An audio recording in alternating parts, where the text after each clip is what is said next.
ফাতিমা রাদিয়াল্লাহু আনহা তার মেয়ে ছিলেন, বিয়ে দিয়ে বাপ মেয়েকে ভুলে যায়, এমন বাপ আছে না নাই? আসতে বলবেন না, আছে না নাই?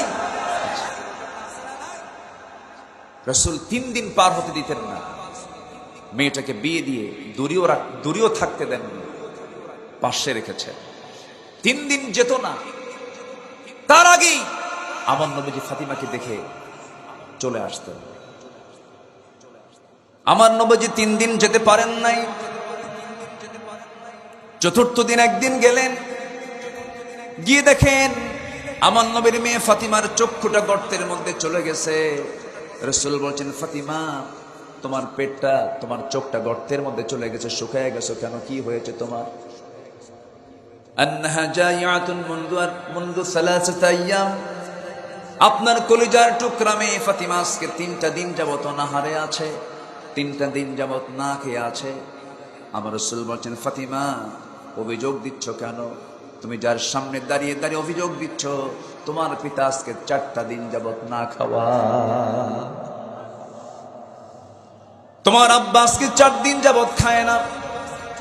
ও আমার কলিজার টুকরা মেয়ে ফাতিমা, দেখো তো, আমি তো লক্ষ্য করে দেখছি আমার কলিজার টুকরা নাতি 2টা নাই, আমার হাসান হোসেন কোথায় গেছে? আব্বা তারাও না খাওয়া, তাদের পেটেও কোনো খাবার যায় নাই।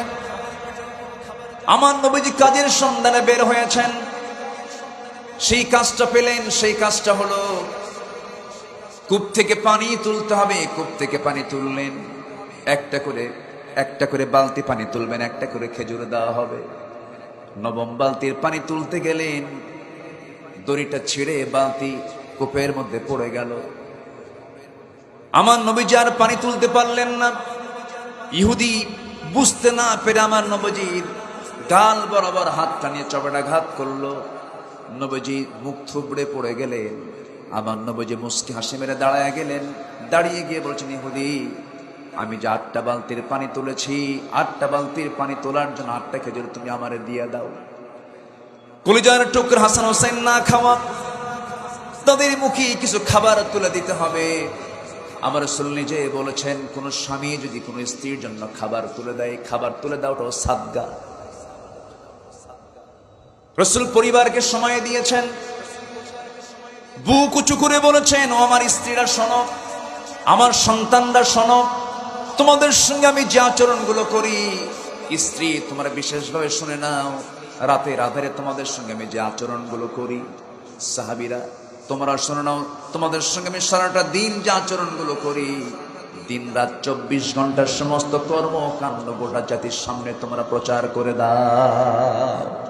যেরকম সুবহানাল্লাহ, কি চরিত্র আল্লাহ তাআলা রাসূলকে উপহার দিয়েছিলেন।